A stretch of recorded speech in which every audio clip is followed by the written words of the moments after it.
Radio MBS 107,7 FM Gresik.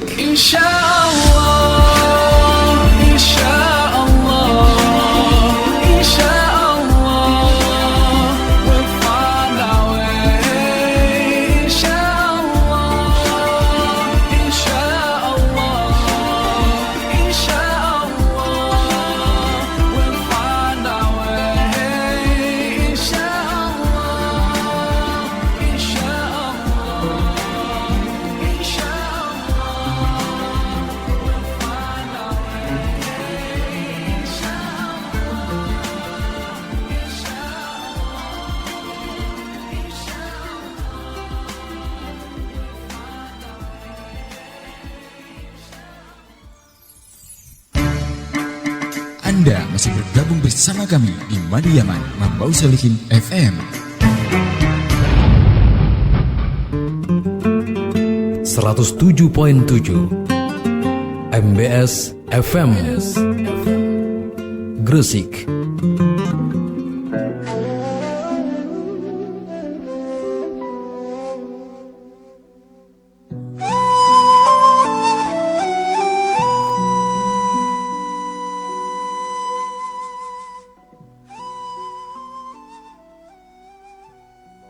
Wabarakatuh. Alhamdulillah, salatu wassalamu ala rasulillah wa ala alihi wa ashabihi wa mawala. La hawla la quwata illa billah.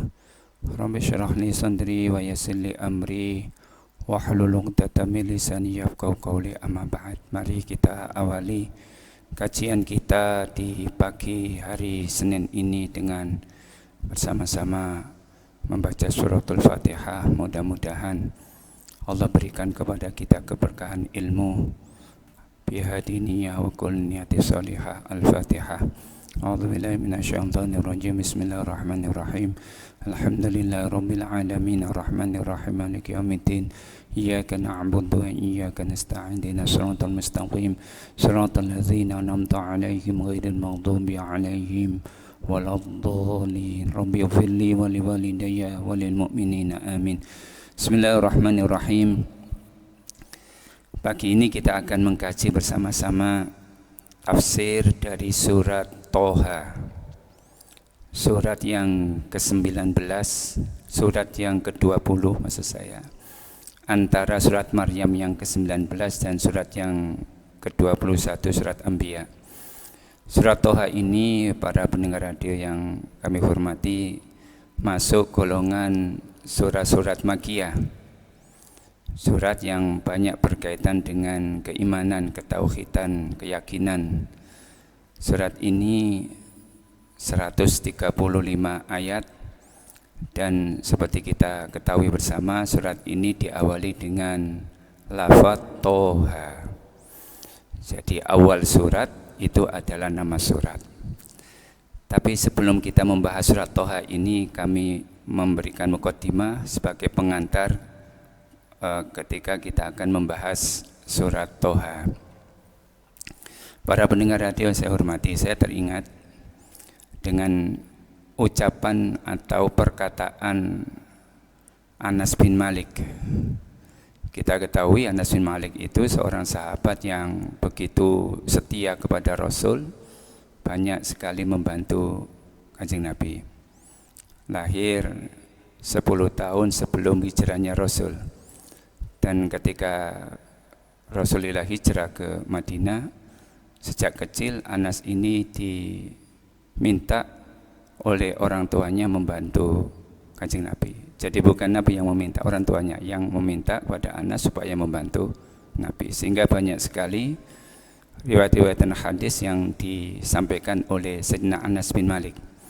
Sayyidina Anas bin Malik ini termasuk muksirul hadis. Di antara nasihat beliau kepada kita, beliau menyampaikan bahwasannya inna lil muslimina khamsa ayat, bahwasanya kaum muslimin itu mengalami 5 hari raya.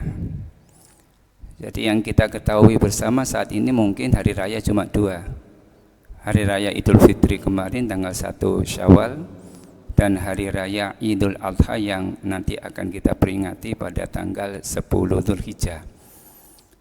Tapi Sayyidina Anas itu memberikan wacana yang berbeda, bahwasanya innalil muslimina khamsa a'yad.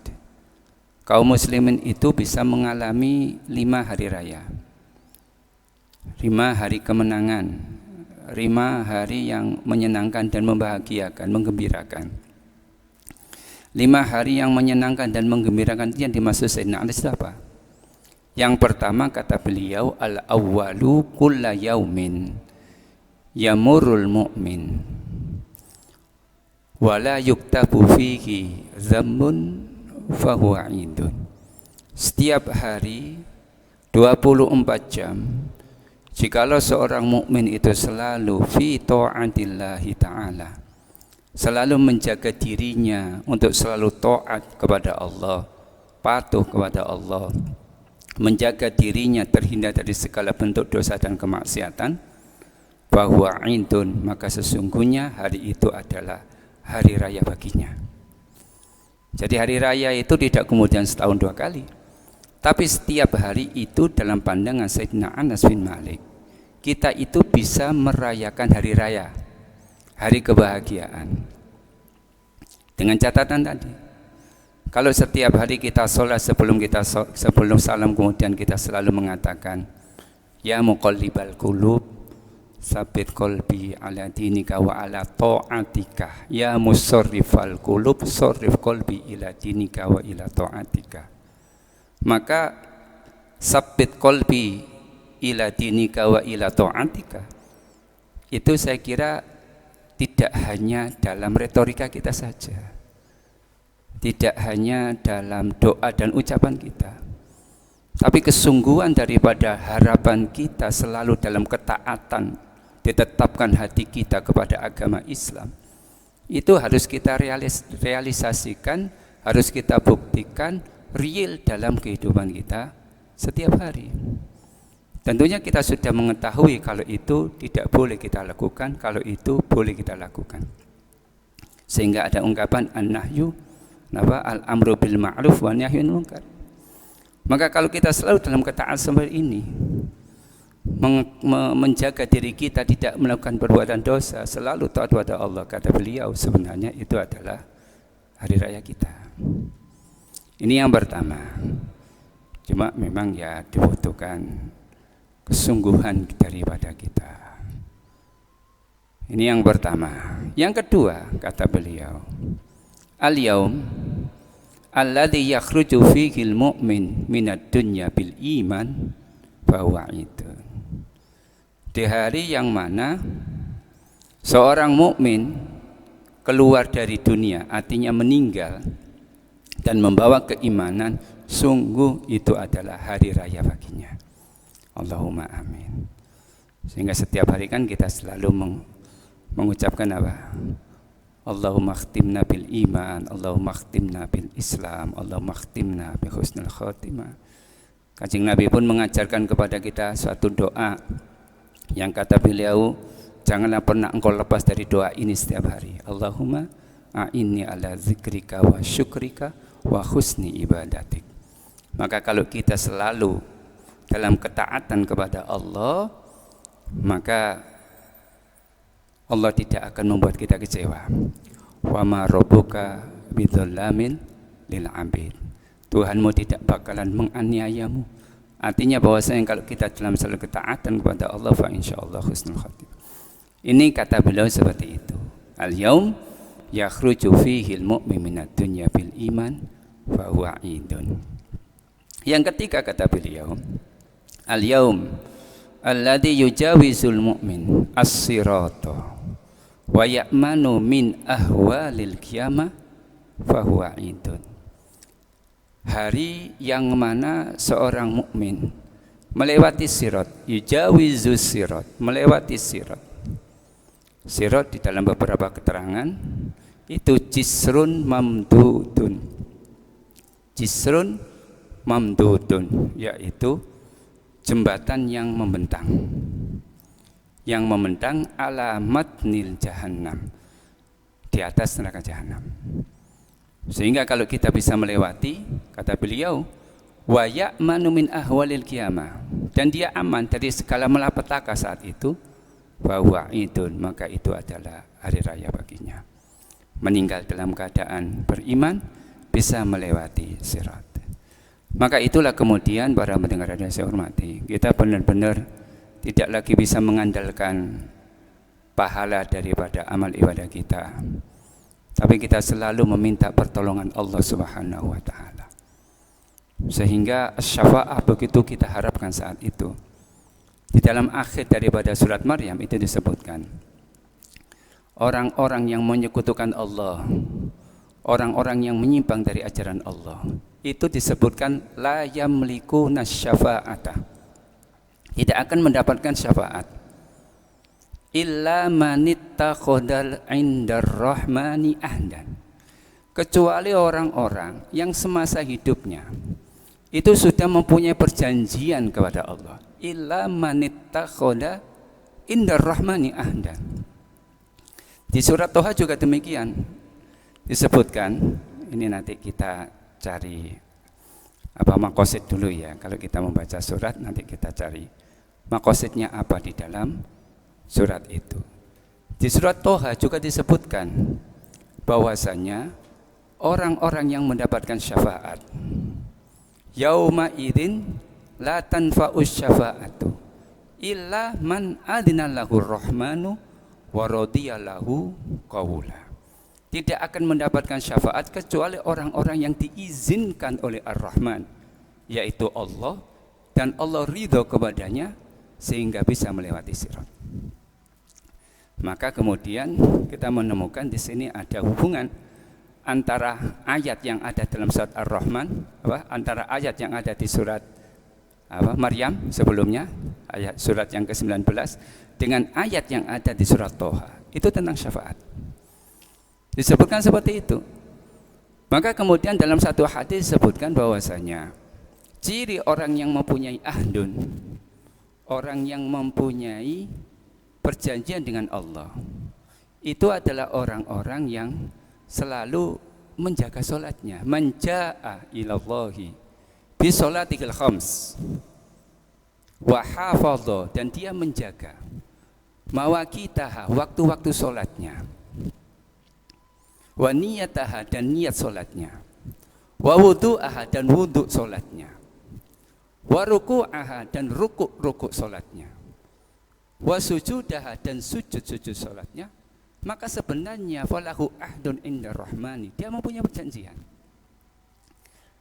Maka ketika kita sholat, kemudian kita membaca inna sholati wa nusuki wa mahyaya wa mamati lillahi rabbil alamin, kita upayakan benar-benar kita khusyuk di dalamnya dan jangan ngelamun.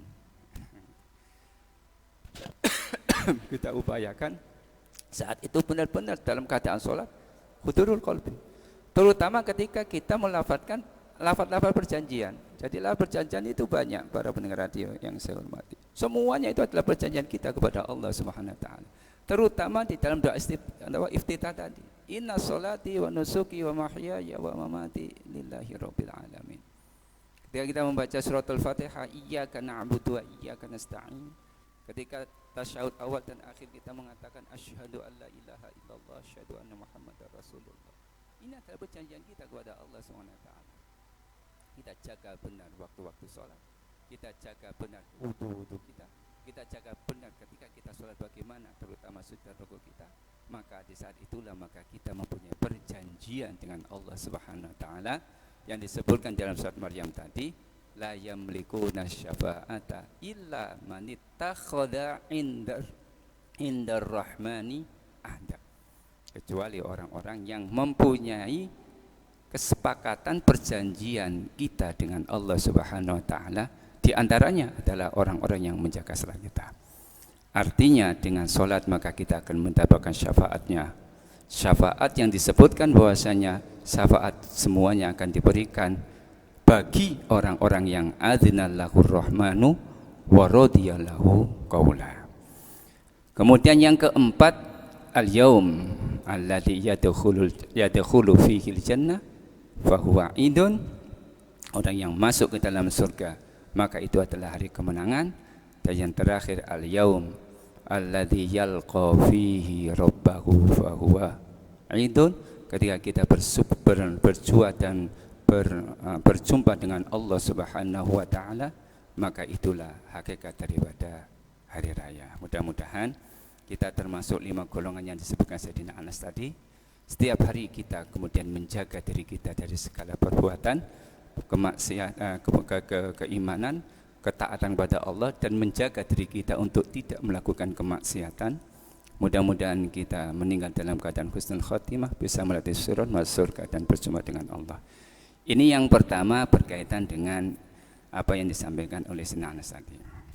Mari kita awali kajian kita surat Toha.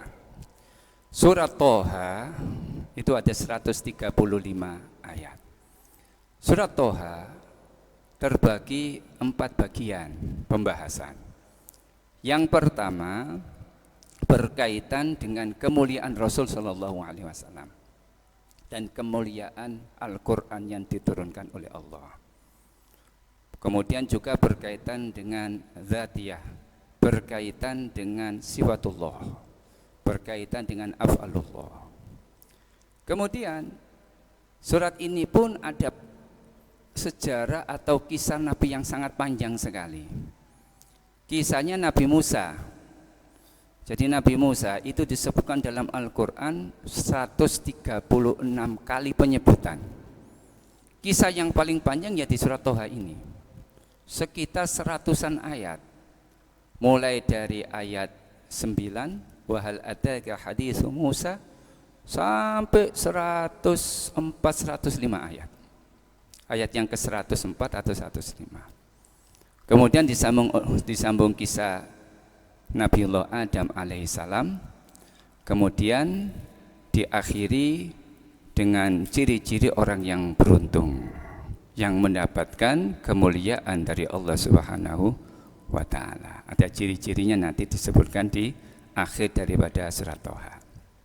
Untuk sekarang kita membahas dulu bagian awal, ayat 1 sampai ayat 7. Pertemuan yang akan datang kita akan banyak menceritakan tentang kisah Nabi Musa alaihissalam dan Nabi Harun. Surat ini diawali dengan lafaz Toha. Kalau ditafsirkan dalam tafsir Jalalain itu disebutkan wallahu a'lamu bimuradihi bidzalika. Gusti Allah itu lebih mengetahui maksud daripada perkataan atau ayat Toha. Ini disebabkan karena memang fawatihus suwar yang diawali dengan huruful muqatta'ah ini memang tidak langsung bisa ditafsirkan. Karena penafsiran itu selalu diawali dengan makna sintaksis dan pragmatis ayat. Artinya kajian bahasanya itu ada. Sehingga kalau kita lihat sejarah kemunculan kitab tafsir, pertama itu bercorak lugawi, bercorak adabi, dengan mengkaji kedudukan ayat di dalam kajian nahwu dan sarafnya. Kemudian dicari makna perkata, makna kosakata. Sehingga sekarang ada kajian Al-Quran dengan menggunakan pendekatan kosakata, tarjim ya, biasanya yang anak-anak TPQ itu kalau mereka sudah selesai dikhotamin sampai pada khotbah Al-Quran, kemudian masuk kajian Al-Qurannya, biasanya mata pelajarannya disebut dengan tarjim. Tarjim itu artinya tarjama perkata, pendekatannya adalah pendekatan kosakata. Nah, setelah dicari sekian banyak kamus, tradisi-tradisi bangsa Arab, mereka tidak menjumpai kata-kata ini gitu. Sehingga kemudian tidak langsung bisa ditafsirkan. Ada yang bersikap mauquf, artinya tidak ditafsirkan langsung dan mengatakan bahwasanya Allah yang lebih mengetahui tentang maksudnya, karena memang kata ini tidak ditemukan dalam tradisi bahasa Arab mereka. Ini menunjukkan bahwasanya Al-Quran min indillahi ta'ala, sehingga disebutkan likulli syai'in sirrun, segala sesuatu itu ada rahasianya. Wasirullah mafatihuhu, dan wasirul Quran mafatihuhu, dan rahasia daripada Quran itu adalah huruf-huruf muqatta'at haji yang seperti ini. Yang di dalam Al-Qur'an ada 29 surat yang diawali dengan huruful muqatta'ah. Bisa 1 huruf, 2 huruf, 3 huruf, 4 huruf, 5 huruf. Yang ada Masya Allah, atas kehendaknya Allah. Dan di surat Toha ini 2 huruf, Toha, dan cara bacanya pun harus sesuai dengan sanad qiraah. Sekali lagi ini menunjukkan bahwasanya membaca Quran itu tidak boleh kemudian kita membaca sendiri. Kita harus mempunyai guru, yang guru itu mempunyai guru, dan seterusnya yang dinamakan dengan sanadul qiraah. Yang kita membacanya di Indonesia itu mengikuti qiraahnya Imam Hafiz dari Imam Asim. Maka kita harus mempunyai guru, sehingga dibacanya Toha, tidak boleh Toha, juga tidak boleh Toha, tapi bacanya Toha, dimatkan 2 harokat atau 1 alif, Toha. Tidak boleh kemudian seperti bacaan tadi, tonya dipanjangkan Toha, itu nggak boleh. Berarti ini kan isyarahnya bahwasanya cara baca itu juga harus mengikuti sanad qiraah, sehingga benar-benar mempunyai sanad yang itu wusul kepada para sahabat yang menerima langsung dari baginda Rasul Sallallahu Alaihi Wasallam. Sampai cara baca pun harus diperhatikan. Kemudian ulama-ulama mutaakhir kemudian mencoba untuk mengurai, karena menurut mereka setiap ayat itu mengandung hidayah, maka harus bisa dimaknai setiap ayatnya gitu, dengan melihat ayat-ayat setelahnya gitu. Yang kemudian kita mengatakan dalam Ummul Quran itu munasabah. Dan dari 29 surat ini kan ada 14 huruf ya, 14 huruf hijaiyah yang kemudian kita menemukannya di huruf muqatta'ah. Disebut muqatta'ah karena cara bacanya itu diputus-putus. Ya, diputus-putus. Jadi Toha gitu ya. Alif lam mim, bukan alamat dan seterusnya. Maka dibaca secara huruf vokalnya gitu ya. Tapi panjang pendeknya itu ada sanad qiraahnya gitu. Kira-kira seperti itu. Jadi ada 14 huruf yang kemudian para ulama itu memberikan satu kata untuk memudahkan, dikumpulkan dalam kalimat nassun hakimun qati'un lahu sirrun. Nassun hakimun qati'un lahu sirrun. Nun shad ha kaf ya mim qaf alif to ain sin ra lam ha. 14 nggih. Nassun hakimun qati'un lahu sirrun. Dan pada surat ini disebutkan 2, kemudian ada yang 3 dan seterusnya. Kemudian ulama mutaakhir mencoba untuk mentakwilkan dengan pandangan pemikiran seperti tadi. Di antara takwil yang ada, Toha ini adalah ya Muhammad gitu ya. Sehingga salah satu nama Kanjeng Nabi itu adalah Toha. Pertanyaannya adalah mengapa Toha itu kemudian ditafsirkan ya Muhammad? Sebab pada ayat selanjutnya itu mengarah kepada Kanjeng Nabi gitu. Seperti halnya Yasin wal Qur'anil Hakim innaka laminal mursalin. Kan ada kalimat innaka. Sesungguhnya engkau. Sesungguhnya engkau siapa? Ya kepada ayat sebelumnya, yaitu ya Yasin. Maka Yasin pun ditafsirkan ya Muhammad, ya khairul insan. Itu ada yang mentafsirkan seperti itu. Ya sebaik-baik manusia, wahai Muhammad. Kalau di ayat ini, ma anzalna alaikal qur'ana litashqa. Alaika khitabnya kepada anta mukhatab. Ma anzalna, tidaklah kami turunkan alaika atasmu. Maka pertanyaannya, alaika ini ke siapa? Maka kemudian jumhur mengatakan alaika ini kepada Rasul, karena Quran turun kepada Kanjeng Nabi gitu ya. Maka kemudian Toha ditafsirkan ya Muhammad. Ya seperti awal surat inna anzalnahu fi lailatul qadar. Inna anzalnahu. Hunya kembali kemana? Maka hunya itu kembali ke Quran tentunya, karena khitabnya jelas, konteksnya jelas. Kalau ulumul Quran itu mengatakan siakul ayat gitu ya. Jadi siaknya atau konteksnya atau makna yang terkandung. Karena makna itu kan ada dua ya. Ada makna zahir, ada makna batin gitu. Ada makna implisit, ada makna eksplisit. Kalau makna-maknanya itu eksplisit, itu makna yang tampak di dalam makna kata yang saya sebutkan tadi, sintaksis dan pragmatis tadi itu. Yang kemudian patokannya adalah kamus gitu. Kalau dalam bahasa Indonesia kan kita punya KBBI, Kamus Besar Bahasa Indonesia. Kalau dalam Al-Qur'an kita punya kamus yang namanya misalnya Lisanul Arab misalnya, niku Ibnu Mandur ingkang nyerat. Maka kemudian Lisanul Arab ini menjadi kamus dari kosakata Al-Qur'an gitu. Ini yang kemudian Syekh Mahmud Yunus mempunyai keinginan kata-kata yang sulit difahami dalam Al-Qur'an itu dibuatkan kamus. Maka dibuatlah kamus, ditulis kamus yang kosakata itu adalah kosakata yang ada di dalam Al-Qur'an. Karena beliau tidak berkenan memberikan nama kamus itu, akhirnya kemudian dari pihak percetakan memberikan nama Kamus Mahmud Yunus. Artinya Kamus Mahmud Yunus yang kita miliki itu adalah penjelasan kosakata yang ada di dalam Al-Qur'an. Kira-kira seperti itu.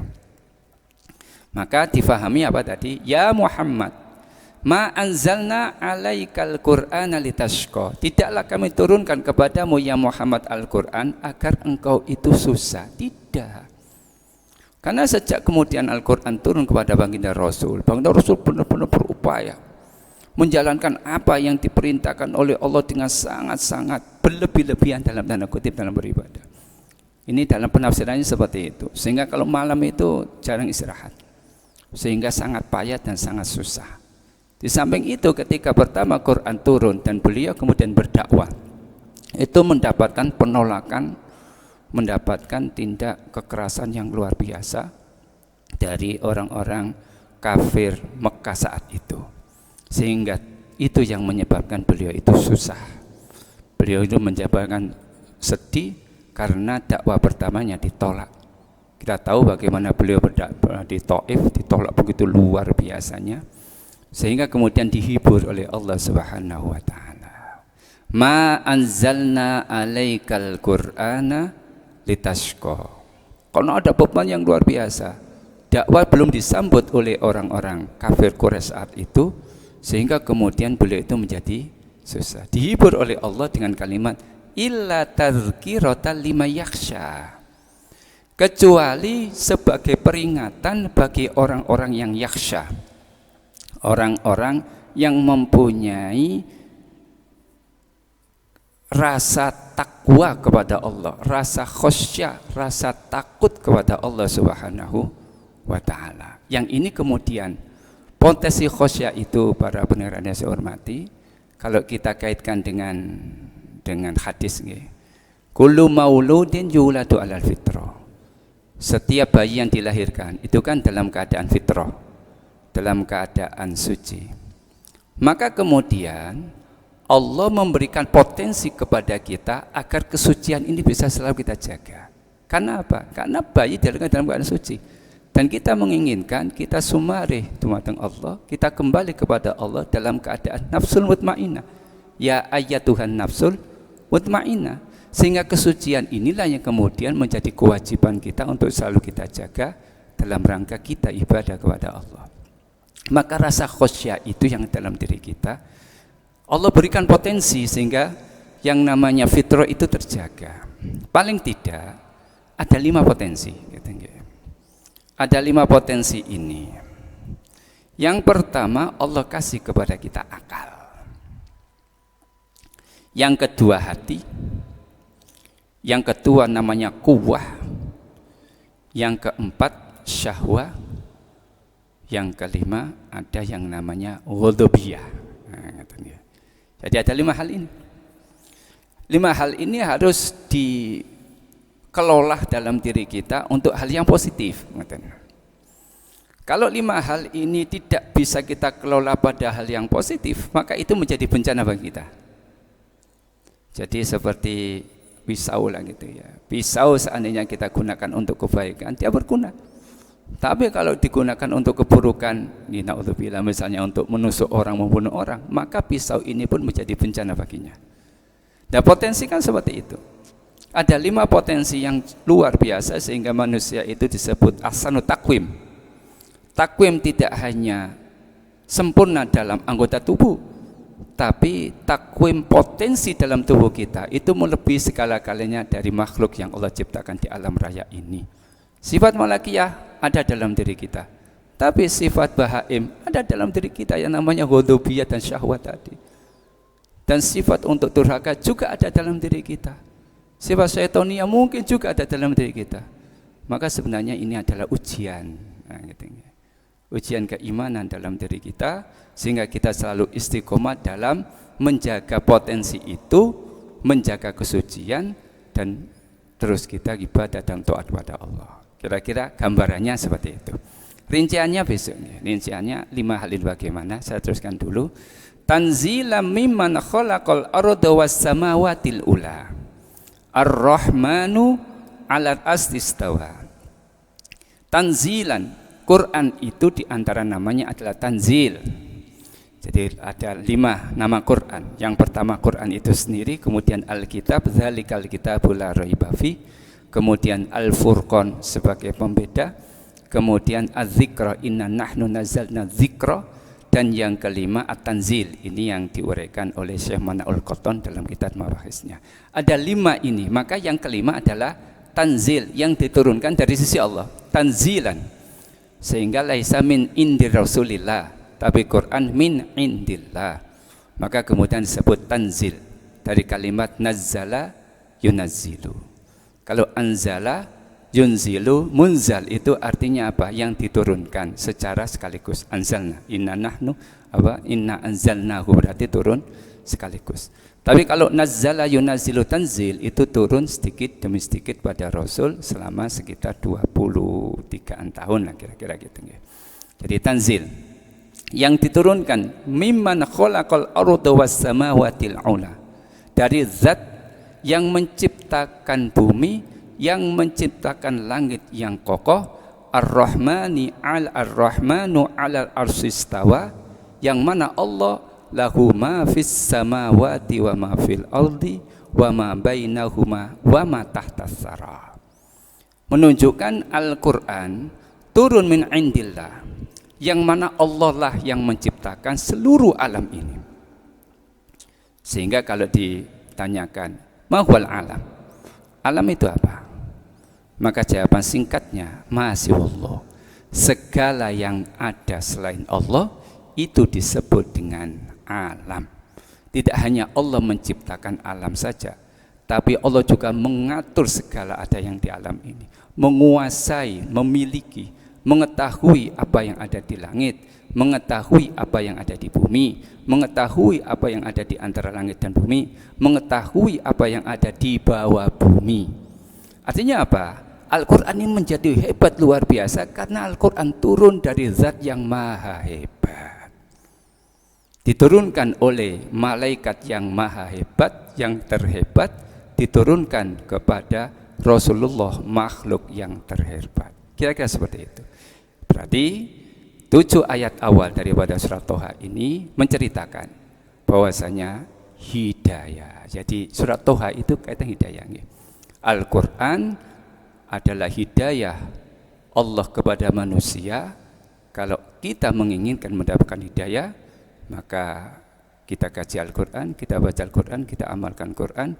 Karena kehebatan daripada Al-Quran, Allahu la ilaha illahu lahul asmaul husna. Saya kira ini dulu yang bisa saya sampaikan sebagai muqaddimah.